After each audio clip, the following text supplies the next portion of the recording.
Kitang-kita po natin dito na malawak yung coverage talaga. So sa tingin natin po, kailangang i-finalize po yung size talaga niyan. Kaya kung sakasakali pong malaki ang gagawing tindahan, baka hanapin po yung building permit.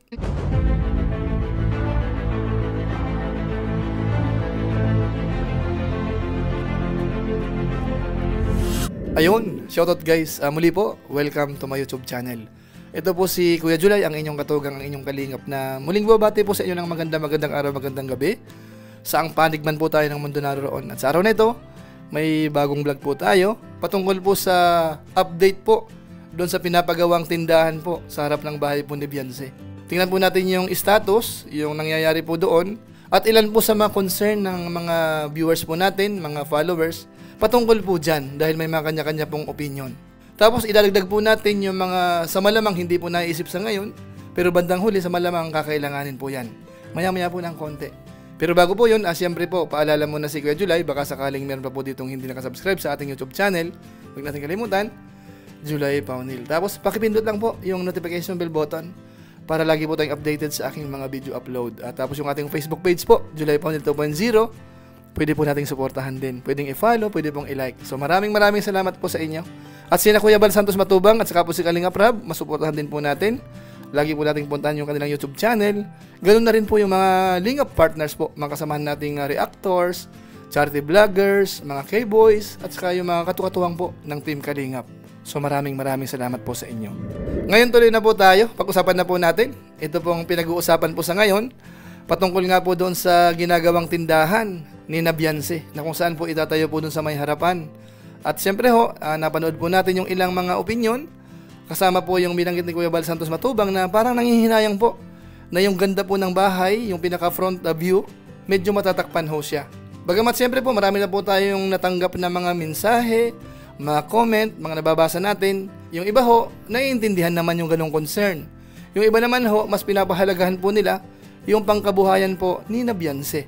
Na kung saan po para sa akin, pareho naman po sila tama. May point naman po yung nanghihinayang sa ganda, at may point naman po yung patungkol po sa pangkabuhayan. At siyempre po, gaya ng sinabi ko po doon sa live natin kanina, mahalaga rin po yung part ng sponsor o kaya mga sponsors, na kung saan naman po ang concern nila ay pagtulong lamang. So ngayon po, mas maganda siguro, panoorin po natin yung update po niyan, yung ginagawa po dyan sa may harapan, para magkaroon po tayo ng idea kung ano nga ba ang meron.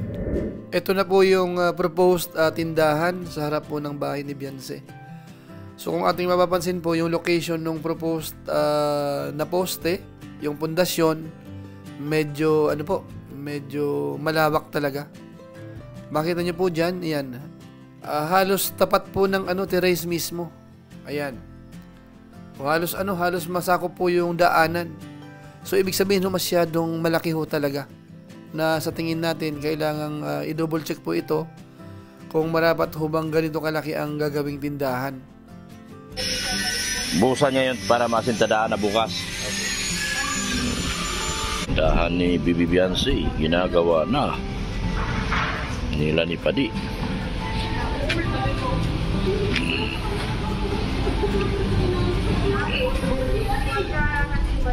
Ngayon, kung dito naman tayo tatayo sa kabilang side, kapansin-pansin po talaga na halos matatakpan yung harap ng bahay.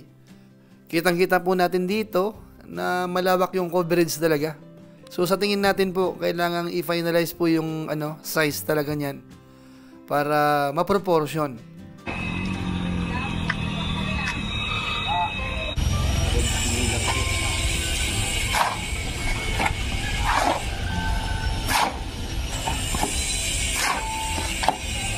Pupunuin ba yan? Dabo. Puno talaga? Panda po yun sa flooring po. Pantay sa flooring? Ay malalim.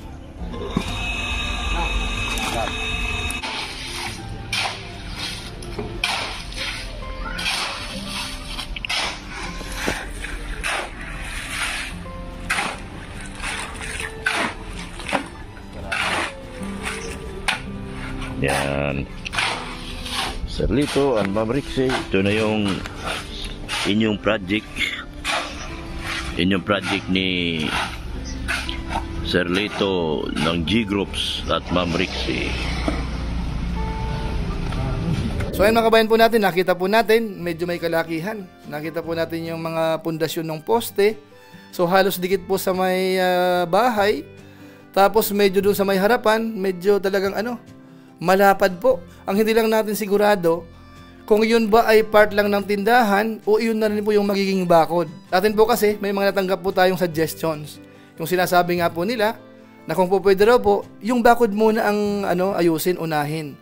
Tapos kung saan papatak po yung bakod, doon daw po gawin yung tindahan. Na kung saan yun din po yung explanation po natin kanina doon sa ating live stream. Na kung saan minamaximize po natin yung space para yung bahay kahit pa paano hindi masyado pong maapektuhan. At saka po yung bakod naman po, ang advantage po noon, security po. Maganda, hindi basta-basta makakapasok po yung tao po doon. At isa pa po sa nabanggit natin kanina ay yung patungkol po sa parang plano o kung hindi man po plano, kahit sketch, ano nga ba ang gagawin dito sa tindahan. Alam nyo po kasi mga kabayan po natin, pagdating po sa construction, napakahalaga po ng drawings o kaya yung sketch. Yung parang coordinated drawings para ma-minimize po yung mga pagre-repair, masasayang na trabaho, at saka ma-anticipate ho kung masigip ho ba, kung alanganin yung pagkakaproportion, sa drawing pa lang po, mapapansin na po yun. Bagamat hindi ko naman po sigurado kung meron naman po talagang malinaw na plano yan, yung mga karpentero, yung mga gumagawa, may sinusundang drawings o kaya reference. Ngayon kung sakasakali pong meron, di mas maganda po. Salamat naman at yun po ay mahalaga yun para ma-minimize po yung mga error, kumbaga makabayan po natin. Ngayon doon naman po sa mga parang medyo nagre-react ho, nagagalit na bakit daw ganun, yung tindahan naman daw ho ay makakatulong, bakit daw yung dating ay parang kinokontra.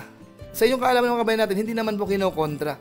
Kumbaga inaayos lang po yan, yung konting concern na siguro kung ma-address, mas maganda. Pero wag po nating isipin na ihihinto po yan. Dahil siyempre naman magtatampo yung mga sponsors ho. Kapag ka po yan ay pinahinto natin o kaya kung sino man po ang magpapahinto. Kasi nga po yung layunin ay pagtulong pa rin. Pangkabuhayan po mga kabayan po natin.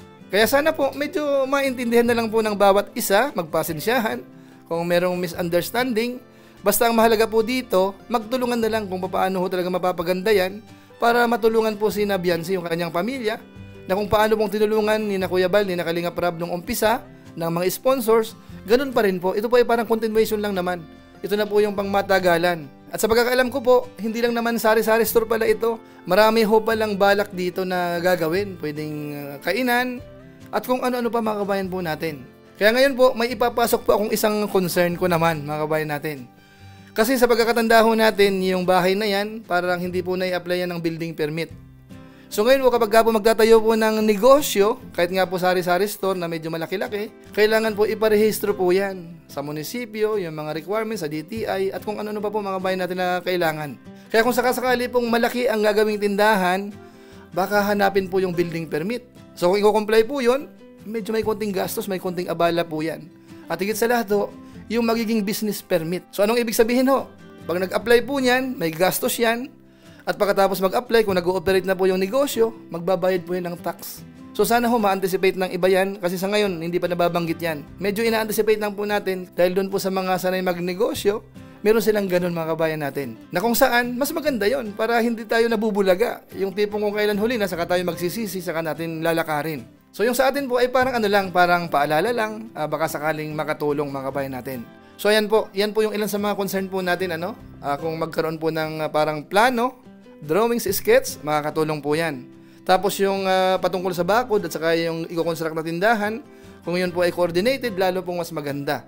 Tapos kung sakasakali yung malaking negosyo yan, i-anticipate po yung business permit, building permit, kung ano mga kakailanganin pa po. Bagamat ako naman po naniniwala na yung mga sponsors, ang Team Kalingap, full support po dyan. Huwag mo nating isipin na si Kuya Bal o kaya yung ilan sa mga Team Kalingap ay parang kumukontra po sa gustong mangyari ng sponsor. Sana isipin po natin, ang gusto po ng lahat kapag ka po Team Kalingap at may concern kay Biancy, yun po ay ikakabuti po ng pamilya po nila. So maraming salamat po sa inyo. Ilan po muna siguro ang ating reaction video po. Patungkol nga po dito sa kinukonstruct na tindahan ni na Biancy na itatayo po sa harapan ng kanilang bahay. So siguro po, antabay na lang tayo sa mga susunod ng mga update patungkol po dyan. Pero pansamantala po, paalam muna tayo. Pero gaya ng dati po, salamat muna sa mga supporters ni Kuya July. Lagi pong nakasuporta sa ating YouTube channel, sa ating Facebook page. Maraming salamat sa inyo. Lalo na po yung mga hindi po nag-skip ng ads, masipag mag-like at saka po nag-share ng ating mga videos. At kung inyo po itong nagustuhan, pwede po nating i-share. So muli, ito po si Kuya July, ang inyong katugang, ang inyong kalingap na pansamantalang nagpapaalam po muna. Kita-kita ulit tayo sa mga susunod ko pang vlog. Maraming salamat sa inyong walang samang pagsuporta po sa ating YouTube channel. Pagpalain naman kayo ng Diyos, mabuhay tayong lahat. God bless. Bye-bye.